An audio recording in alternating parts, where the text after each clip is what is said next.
O magandang araw sa inyo, Idol. George Quiano here, the car loan expert. O tamang-tama mga ka-idol. Nandito na naman ako ngayon sa Isuzu Commonwealth. Dealer na madalas po ang gumawa ng content reviews po ng kanilang mga bagong sasakyan. Right now, meron po tayong display ng bagong Isuzu Travis. Tamang-tama mga ka-idol, marami tayong mga kababayang OFW dyan na nag-iisip na magtayo ng negosyo. Investment ba? Ika nga, di ba? At part po dyan is yung mga transport services, yung mga delivery services gaya ng Lala Move, or yung mga refilling station ng mga tubig, or sabihin natin yung mga fabrications gaya ng aluminum tsaka yung salamin. Okay?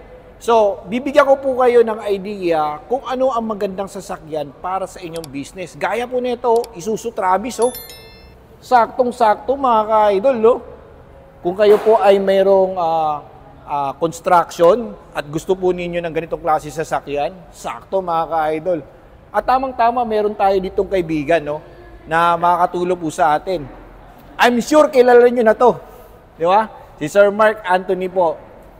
Kung kayo po ay naghahanap po ng Isuzu, any Isuzu vehicle, Mapa D-Max, MU-X, ito ang hanapin nyo. Okay? Punta lang po kayo dito sa Isuzu Commonwealth. Okay, Idol. Tamang-tama, meron tayo ditong display ng Isuzu Travis na drop side. Ayan. Yes. So, ano ba ang ideal business para dito sa ganitong klase sasakyan? Mga idol, ang masasabi kong ideal business para sa ganitong setup ng drop side body na Travis ay hardware and construction, number 1. Number 2, yung mga nagbebenta ng mga LPG or yung mga oxygen tanks.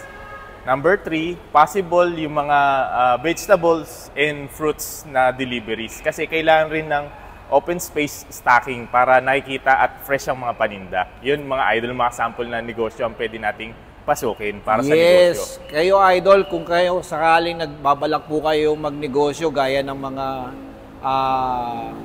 fresh fruits and vegetables, gusto po ninyo mamalengke dyan sa Divisoria or somewhere in Balintawak, ito po ang sakto para sa inyo mga idol. Pwede rin po kayong bumili ng FB body nila para kung just in case na medyo tinatamad po kayong bantayan ng inyong sasakyan, gusto nyo lang iiwan doon, i-parking ninyo, safe po ang inyong mga paninda, mag-FB body po kayo. Idol, magkano ba ang presyo nito? Mga idol, ang SRP o cash price niya is 1,214,000. Makaka-benefit po sa aking mga customers, mag-Isuzu na lang, di ba? Tama, idol. Yung, kumbaga, may value talaga, worth yung money po ninyo. Okay, so tara idol, ikutan na nga natin tong unit natin. Ano bang makikita natin dito?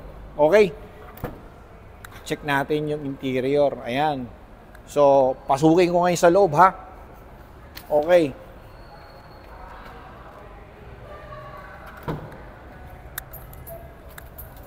Ayun.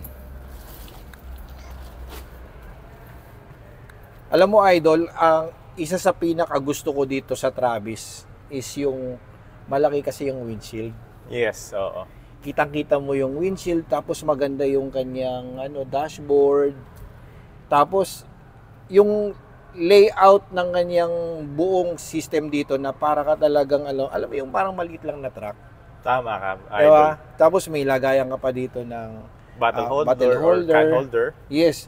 Tapos, hindi masikip yung upuan. Tapos yung legroom, tingnan mo. Tama. Diba? Tapos yung cambio, nandito, unlike pag nandito. Joke lang. Diba? Tama, idol. Dito, maganda. Ayan, O ikaw, idol, try mo nga kung gaano ka... Sige, idol. Papakita ko sa iyo, idol, dahil mas matangkad ako sa iyo, idol. Oo. Ang height ko is 5'11". Oo. So, ganyan, idol. Actually, try ko sagad na kasi to. Pero, as you can see, yung leg space ko is may, may konting space pa para pwede kong i-adjust, ilapit. Pero, since hindi ako komportable, so isasagad ko na lang. So, mas madali para sa akin yung operate kahit na matangkad ako. Grabe, tignan mo yung legroom, Diba? Tama. Unlike nung iba kasi parang ang hirap eh. Oh. Oo. Actually, bali 2 passenger or pahinante ang pwedeng umupo dito sa side ko. Then ako bilang driver as the pilot of the vehicle. So, comfortably makakapagmaneho ako ng sasakyan na may magandang visibility, roadside visibility. Oo. At the same time, comfortable yung back ko kasi ito yung pinakamahirap kasi meron rin akong back problem. So, maganda yung pagkaka-contour. So, kung ako'y driver sa isang business, so hindi ako mapapagod. Yun ang kagandahan doon. Oo, tsaka alam mo ba yung mga negosyante na may mga daladalang mga libro na parang listahan nila. Oo, mga koleksyon. Koleksyon, di ba? Madali mo lang may ilagay dito. Pagkatapos may mga packets ka dito. Tapos, ano ba to? Mga lagay ng mga fuse. Oo, kasi para madaling palitan kung sakaling meron mga electrical failure, bibili ka lang ng replacement fuse. So, makakapag-operate na ulit yung sasakyan mo. Kumbaga, on the go palagi yung negosyo mo. Okay. Di ba sinabi mo naman kanina na kung magkano ang presyo nito? Yes. May promo ba? Yes. Actually, meron kaming low down payment cash out para sa Isuzu Travis. Okay. For this variant, you can avail it for as low as 68,000 cash out, Idol. Uy, napakamura nun Oo nga eh. So, parang budget friendly. Parang mas mura pa sa MPV yun Yes. Diba? At the same time, mababa lang yung monthly niya. Ang monthly amortization niya sa 5 years is nasa 25,081 pesos. Ganun kababa. 25,081? 81 pesos. Kaysa bumili ako ng MPV, sino lang ba sasakay doon? Kung negosyo pag-uusapan natin, eto na lang bilhin ko. Take note ang negosyo, karamihan ng mga bumibili sa akin, hindi lang maliit na negosyo, malaking negosyo rin. Kasi nga, yung minsan kinakarga nilang paninda sa isang hakot, nagkakahalaga ng libo. Halimbawa, isang hakot, 20,000 na worth ng products. So, sa isang biyahe, meron ka ng panghulog, di ba? Party ng panghulog. Ilang araw ka magtatrabaho o magbabiyahe sa loob ng isang buwan. So, cover up mo na yung down payment sa monthly. Yun yung possibility dun sa pagnenegosyo. Yung engine nito, saan nakalagay? Brother, andito yan sa ilalim. Dito, so upuan ko. So, iaangat po natin yan. Tara, tignan niya natin. Sige. Pakita natin sa ating mga viewers. Mga viewers para naman ma-appreciate nila. Ayan. Ganito mga idol. So, tatanggalin lang namin yung mga clip. Saka natin itataas to. So, makikita na ng driver mechanic yung magiging engine problem. So, madali na niya madudukot. Kung ano man yung kailangan niyang kalikutin o palitan na pyesa, mas madali siyang i-work out.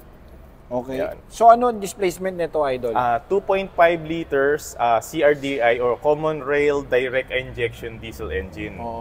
Euro 4 compliant na siya. So, pasado siya dun sa LTO and DNR standards. Okay. Tawag nito, yung horsepower nito? Ang horsepower nito is around 78 PS at 3,900 RPM. So, may idea ka ba kung ilan ang fuel consumption kung sakali average for the FB? Based on mga testimonial, tanong-tanong sa mga customers. Siguro pinakamatakaw nila pag city driving is 11 kilometers per liter. Pero pagka highway or expressway, kaya siya pumalo ng 16 kilometers per liter based on their experiences. Pero hindi naman hirap ang makina. Hindi naman. Kasi malakas ang torque niya eh. Ang torque niya is 176.5 kilogram per 1,800 RPM.